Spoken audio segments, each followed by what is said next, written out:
Hi friends. మన జీవితంలో చివరి వరకు ఎవరుంటారో లేదో తెలియదు కానీ మన జీవన అనంతరం కూడా తోడు ఉండేది భోలానాథుడు. అదే మన శివయ్య. శివయ్యను అలా చూడగానే మన కష్టాలు బాధలు అన్నీ వెంటనే మటుమాయమైపోతాయి. అందుకే ఎక్కువగా శివయ్యను దర్శించుకుంటాము. టెంపుల్ లోపలికి వెళ్ళేటప్పుడు ఇక్కడైతే పార్కింగ్ టికెట్ అయితే తీసుకోవాలి. పార్కింగ్ టికెట్కి 20 రూపీస్ అయితే మనకు ఛార్జ్ చేశారు. నేను అడిగాను లోపల ఇంకేమైనా టికెట్స్ అయితే ఉంటాయంటే లేదు ఇదే పార్కింగ్ టికెట్ అని చెప్పేసి అన్నారు వాళ్ళు. ఇక్కడైతే మనం తీసుకొని లోపలికి అయితే ఎంటర్ అయిపోయాము. ఈరోజు సండే అవడం వల్ల కొంచెం ఫుల్ రష్ అయితే ఉన్నారు. టెంపుల్లో చాలా జనాలు అయితే ఉన్నారు. మనం లోపలికి అయితే వెళ్దాము. ఇది ఇక్కడ బైక్ పార్కింగ్ ప్లేస్ ఇదంతా. బైక్ కారు పార్కింగ్ ప్లేస్ ఇదంతా. మనం ఇక్కడ పార్క్ అయితే చేసేసి మనమైతే లోపలికి వెళ్ళిపోదాం. ఇంకా మనం లోపలికి వెళ్ళి ఇప్పుడు టెంపుల్ యొక్క విశిష్టత అయితే తెలుసుకుందాం. ఇక్కడ చూశారు కదా క్రౌడ్ ఎంతమంది ఉన్నారో. ఈరోజు సండే అవడం వల్ల ఫుల్ క్రౌడ్ ఉన్నారు. మనకి ఉన్న అతి పురాతనమైన అద్భుతమైన ఆలయాల్లో ఒకటైన ఆలయం మన గుంటూరు జిల్లాలోని పెదకాకాని. ఆ శివయ్య మాతా పార్వతీ సమేతంగా శ్రీ శ్రీ మల్లేశ్వర స్వామిగా ఇక్కడ కొలువున్నాడు. ఈరోజు మల్లేశ్వర స్వామిని దర్శించుకొని ఆలయ విశిష్టత గురించి మనం తెలుసుకుందాం.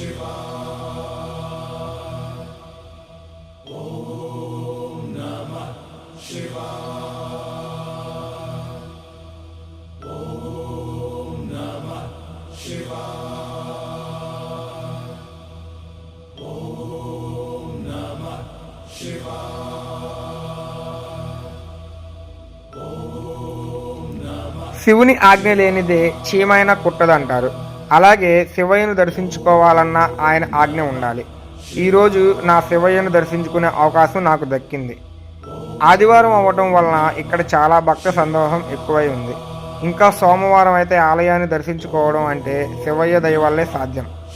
ఇక్కడ హిందువులే కాకుండా ముస్లిం సోదరీమణులు కూడా శివయ్యను దర్శించుకోవడానికి వస్తుంటారు. ఇదంతా ఆ భోలానాథుని లీల. ఈ లోకానికి తండ్రి శివుడు, తల్లి పార్వతీదేవి, మన లోకాధిపతి లోకమాత కొలువై ఉన్న ఈ విశిష్టమైన ఆలయం గురించి ఇప్పుడు తెలుసుకుందాం.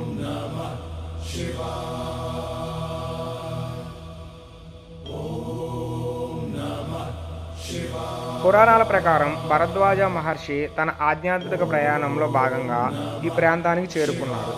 అప్పుడు ఇతర ఋషులను ఆహ్వానించిన ఈ స్థలంలో యజ్ఞం చేయడంలో సంకల్పం చేశాడు. యజ్ఞం ఘనంగా జరిగింది. మరియు యజ్ఞం ముగింపులో ఒక కాకి యజ్ఞకర్తల కోసం ఉద్దేశించిన హవిస్సు తినడం ప్రారంభించడాన్ని వారు గమనించారు. భరద్వాజ ఋషి నిరాశ చెందాడు మరియు కాకి తినకుండా ఆపడానికి ప్రయత్నించాడు. బ్రహ్మదేవుడి నుండి హవిస్సు పొందమని వరం పొందిన కాకాసురుడు తనను పిలిచాడని కాకి సమాధానం చెప్పింది. అప్పుడు అతను ఒక ఋషిచే శపించబడ్డాడని, అందుకే అతను మాత్రమే కాకి రూపాన్ని పొందాడని చెప్పాడు. కాకి అప్పుడు శాపం నుండి విముక్తి పొంది ఋషికి రెట్టింపు ప్రయోజనం చేకూరేలా పవిత్ర నదులు మరియు పంచామృత జలాలతో అభిషేకం చేయమని ఋషిని కోరింది. కోరిన విధంగా ఋషి అప్పుడు అభిషేకం చేశాడు. అది రాక్షసుడి వాస్తవ రూపాన్ని పునరుద్ధరించింది మరియు మల్లెపూలతో శివుని అభిషేకం కూడా చేశాడు.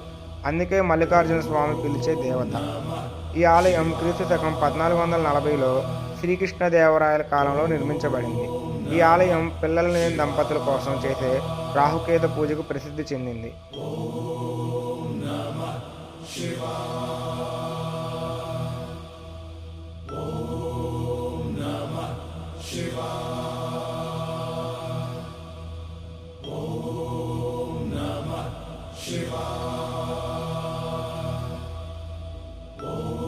ఇక్కడ మనం చూస్తున్నాం కదా, ఇది నాగమయ్య పుట్ట. ఇది ఇక్కడ చాలా విశిష్టత. ఇక్కడ మనం ఏదైనా కోరుకుంటే ఖచ్చితంగా నెరవేరుతుందని అక్కడ భక్తులైతే నమ్మకం.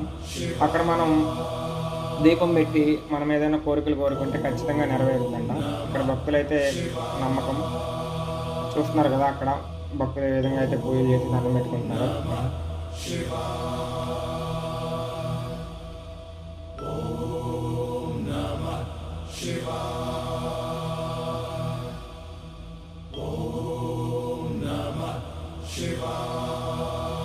మైనటువంటి దేవస్థానం ఇది. ఎవరైనా పిల్లలు లేని వాళ్ళు ఎవరైనా కానీ ఇక్కడికి వచ్చి కోరుకుంటే అది ఖచ్చితంగా నెరవేరుద్దని ఇక్కడైతే భక్తుల నమ్మకం.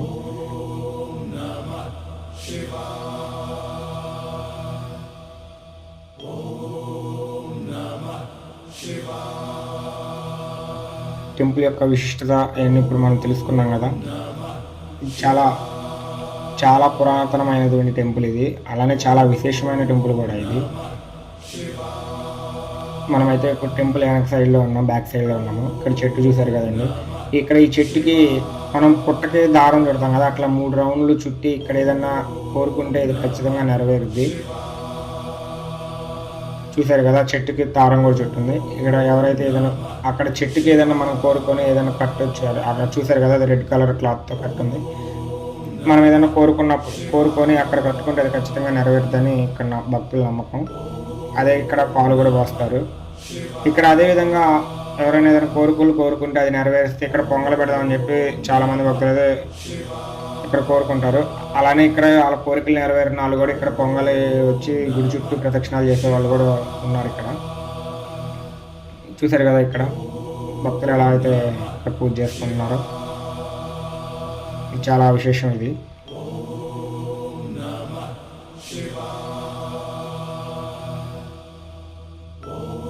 టెంపుల్ ఎడం పక్క భాగంలో అయితే ఉన్నాం మనం ఇప్పుడు ఫ్రెండ్కి వెళ్తున్నాము. చూసారు కదండి జనాలు ఎలా ఉన్నారో, క్రౌడ్.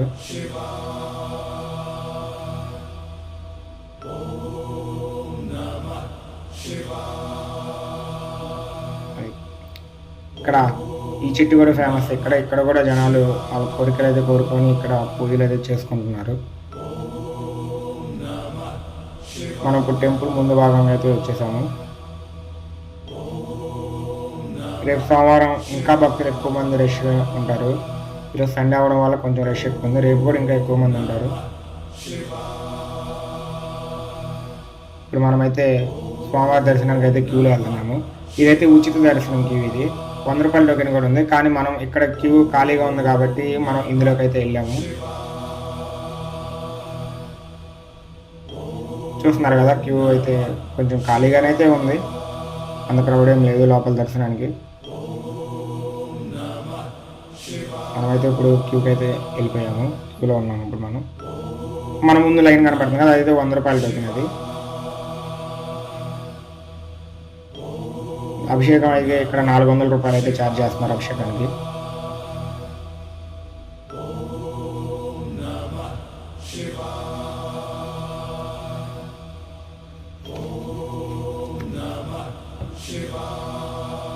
మనమైతే దగ్గరికి అయితే వచ్చేసాము. ఇప్పుడు సోమవారం దర్శనానికి దగ్గరలో ఉన్నాము. ఇప్పుడు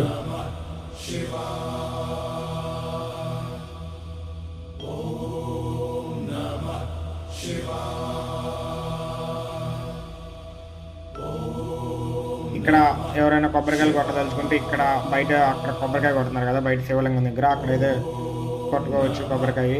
లోపలైతే మనకి కొబ్బరికాయలు అయితే కొట్టరు, ఏదైనా బయటే కొట్టుకోవాలి. ఇక్కడే కొట్టుకొని ఇక్కడే వాళ్ళు అభిషేకం చేసి అక్కడే వాళ్ళు కొబ్బరికాయ కొట్టి అక్కడే పూజ అయితే చేస్తారు వాళ్ళు. లోపలైతే ఎలవ్ లేదు. ఏదైనా ఇక్కడే బయట శివలింగం దగ్గరే మనం కొబ్బరికాయ కొట్టుకోవాలి. ఇది ధ్వజస్తంభం చూసారు కదా.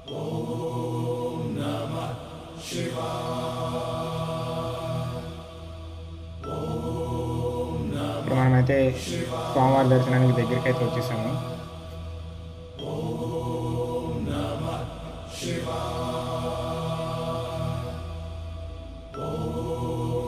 ఇదేమో నందీశ్వరుడు. ఇక్కడ మనకు కనిపిస్తున్నారు కదా, ఇక్కడ నందీశ్వరుడికి చెవులో ఏదైనా చెప్పుకుంటే ఆయన వెళ్ళి శివుడికి చెప్పుకుంటారు, అప్పుడు మన కోరికలు నెరవేరుతాయని అయితే మనకు చరిత్రలో అయితే ఉంది. ఇక్కడ ఏదైనా మనం కోరుకుంటే అది ఖచ్చితంగా నెరవేరుతుంది. మనమైతే లోపలికైతే వెళ్ళిపోయాము. కానీ లోపల వీడియో తీయడానికి అయితే అక్కడ అనుమతి ఇవ్వలేదు మనకి. అయినా తీయడానికి చాలా ప్రయత్నించాం, కానీ వాళ్ళైతే ఒప్పుకోలేదు. లోపల చాలా క్రౌడ్ అయితే ఉంది. ఇక్కడైతే మనకి వాహన పూజలు అనేది ఇక్కడ జరుపుకుంటారు. ఇక్కడ వాహన పూజలు జరుపుకోవడం చాలా విశేషత. ఇక్కడైతే వాహన పూజలు జరుపుకునే ఏరియా ఇది. వాహనాల పూజలు చేస్తారు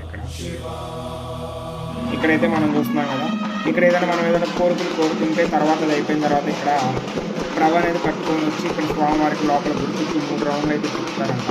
ఇది ఇక్కడ భక్తులు అయితే నమ్మకం. ఇక్కడ చూసారు కదా, అక్కడ ప్రభ ఎవరో ముక్కున్నారో అది జరిగింది. వాళ్ళు ప్రభ అయితే వాళ్ళు ఊరేగింపుగా చేస్తున్నారు.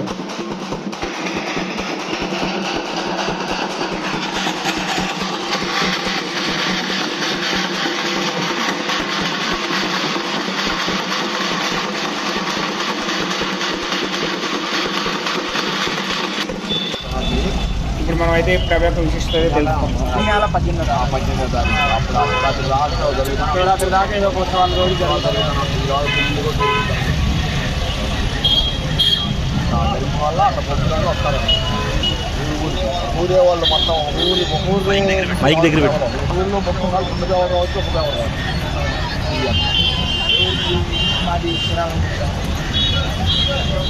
ఓకే, చూసారు కదా ఫ్రెండ్స్, ఈ ప్రభ యొక్క విశిష్టత గురించి మన అంకుల్ అనేది దీని గురించి మొత్తం వివరంగా చెప్పారు. So next content next video నుంచి కంటిన్యూ చేస్తాం.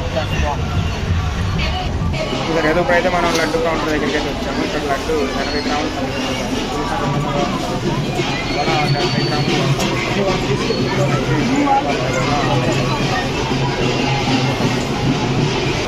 అయితే గోపూజ పంట అయితే చూస్తున్నారు కదా ఇక్కడ గోశాల. ఇక్కడ గడ్డి మనమే కొనుక్కొని వేయవచ్చు. వాటికి 10 రూపాయలు వేస్తే మనకు గడ్డి అయితే ఇస్తారు. మనమే వాళ్ళు 10 రూపాయలు ఇస్తారు. మనం అయితే కొనుక్కొని వాటికైతే గోవులు పెట్టి మనం వెళ్ళవచ్చు గోశాల. మొక్కు వల్ల దేవుడు కనికరిస్తాడని మొక్కుకొని నెమలు కట్టుకొని వచ్చారండి. మేము డప్పులోనే డప్పు వాయించాలి.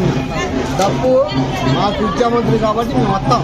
అంటే ఇప్పుడు ఇట్లా ప్రతి వారం చేస్తారా? ప్రతి వారం కాదన్నా, వాళ్ళకి ఎవరికి కనుకోరిస్తే దేవుడు ఎవరు కనుకోరిస్తే వాళ్ళకి మొక్కుకొని వాళ్ళు వస్తారు. అంతే, అంత తప్ప నువ్వు కట్టుకోమని నేను కట్టుకొని రాలేవు. ఆ దేవుడు అనుగ్రహంతోనే వస్తారు. అంటే ఇట్లా ఎప్పుడెప్పుడు చేస్తా ఉంటారు? అది ఎప్పుడైనా చేసుకోవచ్చు.